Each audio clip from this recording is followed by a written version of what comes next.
जोहार, नमस्कार, जय हिंद साथियों। आज देश की बात चैनल में बात करेंगे बिहार की। जैसा कि आप सभी जानते हैं कि हमारा देश चुनावों वाला देश है। साल भर कहीं ना कहीं चुनाव होते रहते हैं। अभी कुछ दिन पूर्व दिल्ली विधानसभा का चुनाव संपन्न हुआ और वहां पे भारतीय जनता पार्टी 27 वर्षों के बाद सत्ता पे काबिज हुई। और अब इस साल 2025 के अंत तक, अक्टूबर नवंबर तक बिहार का असेंबली इलेक्शन होना है। बिहार विधानसभा में 243 सीटें हैं और जिस तरह से दिल्ली विधानसभा का भूख भारतीय जनता पार्टी को था, उसी प्रकार की भूख बिहार के विधानसभा में भी भारतीय जनता पार्टी को है। अभी तक भारतीय जनता पार्टी बिहार के असेंबली इलेक्शन में बड़ी पार्टी तो बन के कई बार उभरी, लेकिन सत्ता तक नहीं पहुंच पाई। कहीं ना कहीं गठबंधन की राजनीति के तहत ही वो सत्ता के साथ बनी रही। फुल मैच्योरिटी के साथ भारतीय जनता पार्टी का सत्ता पे काबिज नहीं हो पाया। और यही स्थिति बिहार पर एक छत्र राज करने वाली पार्टी राष्ट्रीय जनता दल की है। राष्ट्रीय जनता दल भी वर्षों से, जिस तरह से दिल्ली में बीजेपी भूखी थी सत्ता पे काबिज होने के लिए, उसी तरह से राष्ट्रीय जनता दल जो है, आरजेडी जो है, सो बिहार में भूखी है सत्ता पे काबिज होने के लिए। पिछली बार 2020 का जो विधानसभा चुनाव हुआ, उसमें सबसे अधिक सीटों पर चुनाव लड़ करके राष्ट्रीय जनता दल, जो कि 144 सीटों पे चुनाव लड़ा और 79 सीट पे जीत हासिल किया। ये बड़ी मैच्योरिटी थी। अगर उनके गठबंधन के सहयोगी, विशेष करके कांग्रेस, अगर सही से जीत हासिल की रहती तो कहीं ना कहीं बिहार के सत्ता पे आरजेडी काबिज हो सकती थी। पिछले बार के चुनाव में बिहार विधानसभा में 70 सीटों के साथ कांग्रेस पार्टी चुनाव लड़ी और 19 पे विजय प्राप्त हुआ। तो देखा जाए तो ये जो 70 सीटें थी, अगर वो आरजेडी अपने पास रखती, अगर 30 सीटें और रखती तो सत्ता के करीब पहुंच जाती, क्योंकि एक उनके गठबंधन अलायंस के साथ 115 सीटों का एक लगभग सत्ता के करीब पहुंच करके भी वो सत्ता से दूर रहे। दूसरी तरफ भारतीय जनता पार्टी लगातार अपना स्ट्राइक रेट सुधारते हुए, विशेष करके बिहार में, बिहार का परिस्थिति ऐसा है कि बीजेपी कभी भी वहां पे सीधे तौर पे अपना मुख्यमंत्री नहीं दे पाया। वहां पे हमेशा वो नीतीश कुमार के इर्द गिर्द सत्ता के करीब में रही, क्योंकि जेडीयू मुख्य गठबंधन दल का सहयोगी होने के नाते लगातार जो है सो लगभग सीटें बराबरी पे दोनों दल चुनाव लड़े और जीत और हार की स्थिति हुई। पिछले बार 2020 के चुनाव में देखा जाए तो अगर जेडीयू अपने परफॉर्मेंस के अनुसार कम सीटें आई, क्योंकि 122 सीटों पे जेडीयू और अपने ही कोटे से 7 सीट हम जीतन राम मांझी की पार्टी को दिया था। तो देखा जाए तो 115 सीटों पे चुनाव लड़के 45 सीटें जीती थी, जो उसके स्ट्राइक रेट से काफी खराब था। अगर जिस तरह से आरजेडी अपने गठबंधन दलों से अगर 20-30 सीटें अधिक ला करके चुनाव लड़ती, जो 144 आरजेडी लड़ी थी, अगर वो 170 के आसपास लड़ती, 165 लड़ती, तो संभवतः बिहार में आरजेडी की सरकार हो सकती थी। उसी प्रकार से बीजेपी 121 सीटों पे चुनाव लड़ा था और अपने कोटे से अपने एक सहयोगी को सीटें दी थी। तो देखा जाए तो 121 सीटों के साथ चुनाव लड़ने के बाद भारतीय जनता पार्टी 78 सीट लाने में सफल हुई।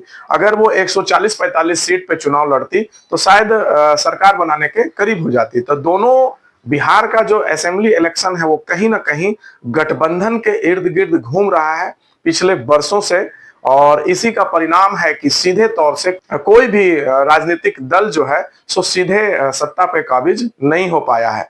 और लगातार वर्षों से बिहार की राजनीति में जो सबसे ज्यादा बेनिफिट में अगर कोई दल रहा तो वो जनता दल यूनाइटेड जेडीयू रहा है, क्योंकि सीटें कम होने के बाद भी वो मुख्यमंत्री बनता रहा। जब भाजपा के साथ सामंजस्य नहीं बैठा तो आरजेडी खेमे में भी जाकर के नीतीश कुमार कई बार मुख्यमंत्री बन चुके हैं, और जब वहां से मन भर जाता है तो भाजपा के साथ आकर के, शर्तों के साथ भाजपा के साथ आकर के मुख्यमंत्री बन जाते हैं। तो देखा जाए तो बिहार की राजनीति में लगातार वर्षों से, जब से लालू यादव सत्ता से हटे हैं। लालू यादव के बाद राबड़ी देवी आए और राबड़ी देवी को हराने के बाद लगातार सत्ता पे जो है सो नीतीश कुमार बने हुए हैं और ये बिहार की राजनीति होता है। हालांकि 2025 जब अंत में चुनाव होना है तो परिस्थितियां बदली हुई है। परिस्थितियां बदली हुई मैं इसलिए कह रहा हूं कि इस समय जो वहां का वास्तविक स्थिति है वो पिछले बार के अनुसार कुछ अलग होगा। वो अलग इस प्रकार से होगा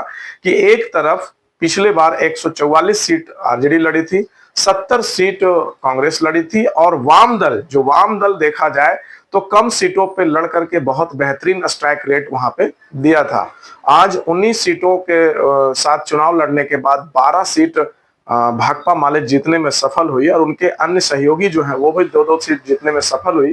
तो देखा जा सकता है कि कांग्रेस की सीटें इस बार घट करके वाम दलों को जा सकता है, क्योंकि अगर जिनका स्ट्राइक रेट अच्छा है, जो परफॉर्मेंस बढ़िया कर रहे हैं, तो वो जरूर चाहेंगे कि वो अधिक से अधिक सीटों पे चुनाव लड़े।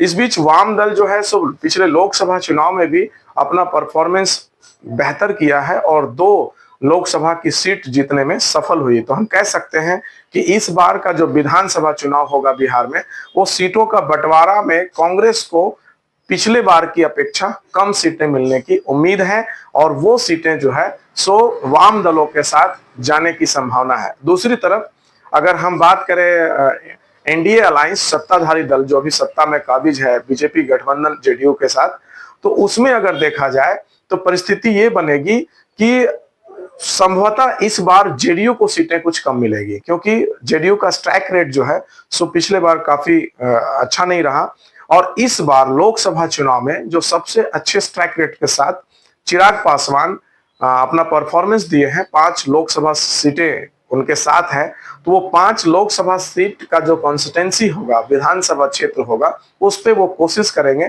तो ऐसा कयास लगाया जा रहा है कि लगभग 35 से 40 सीटों के साथ इस बार चिराग पासवान चुनाव लड़ने की का मन बना रहे हैं। अब देखना यह होगा, बीच में हम का भी अपना दावा है, क्योंकि पिछले बार जीतन राम मांझी की पार्टी 7 विधानसभा सीटों पे चुनाव लड़ा और 4 जीत हासिल किया। तो तय है कि 7 से कुछ सीटें उनकी बढ़ सकती है और 7 से कम वो नहीं मानेंगे। लेकिन चिराग पासवान जो पिछला बार एनडीए अलायंस में नहीं थे, वो स्वतंत्र चुनाव लड़े और 143 पे चुनाव लड़के हालांकि विधानसभा की मात्र 1 सीट जीतने में चिराग पासवान की पार्टी सफल हुई थी। क्योंकि पिछले बार जो स्थिति बनी थी, चिराग पासवान की पार्टी आपस में ही टूट गई थी और उनके कई एमपी जो हैं सो अलग होकर के बीजेपी के साथ मिल गए थे।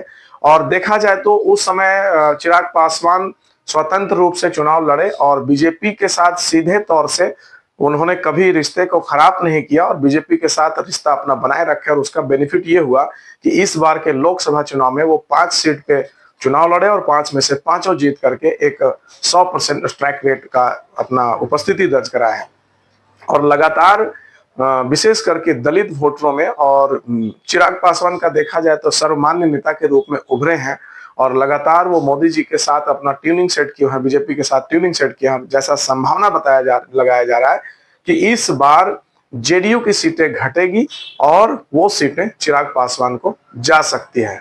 अब देखना बड़ा दिलचस्प होगा कि परिस्थितियां क्या बनती है। इस बीच जो सबसे ज्यादा टेंशन देने वाली बात है वो ये हो सकती है कि एक तरफ पूर्व से स्थापित जो राजनीतिक पार्टियां हैं वो अपना तैयारी में लगे हैं, दूसरी तरफ चाहे इंडिया अलायंस हो या एनडीए अलायंस, दोनों को चोट देने का जो तैयारी है वो प्रशांत किशोर कर रहे हैं। प्रशांत किशोर का जो एंट्री है इस बार बिहार विधानसभा में वो बड़ी मजबूती से होने के लिए जा रहा है। मैं ऐसा इसलिए कह रहा हूं कि प्रशांत किशोर एक सुलझे हुए विश्लेषक हैं। वो जानते हैं कि किस प्रकार से चुनाव जीता जाएगा और वो लगातार वर्षों तक, मैं कह सकता हूं कि लगातार इस 2020 विधानसभा के बाद लगातार बिहार में बने हुए हैं और अपना संगठन का ढांचा तैयार कर रहे हैं।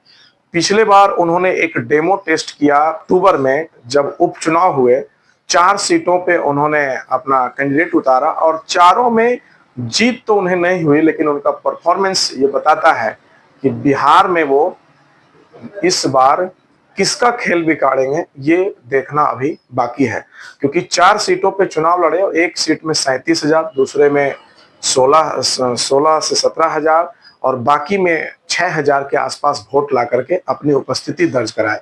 तो एक नया संगठन जो अभी तक स्थापित नहीं है, उसके साथ अगर हजारों की संख्या में वोटर जुड़ रहे हैं तो कहीं ना कहीं प्रशांत किशोर का जो स्ट्रेटजी है उस काम कर रहा है। और देखना अब ये होगा, क्योंकि बिहार की तरफ सभी राजनीतिक पार्टियां मूव की हुई है, सभी जितने भी राजनीतिक दल हैं, बीजेपी हो, आरजेडी हो, जेडीयू हो, चिराग पासवान की पार्टी हो, वाम दल हो, हम हो, या जो भी राजनीतिक दल हैं, वो अपना बिहार पे फोकस किए हुए हैं। जो विशेष रूप से बिहार में तैयारी कर रहे हैं उसमें उसी में से एक प्रशांत किशोर भी हैं, जो लगातार वर्षों से बने हुए हैं और बन करके वो अपना तैयारी कर रहे हैं। अब देखना बड़ा दिलचस्प होगा। मैं कुछ ही दिनों में बिहार जा करके वहां का ग्राउंड रिपोर्टिंग आप सभी के बीच लेकर के आऊंगा।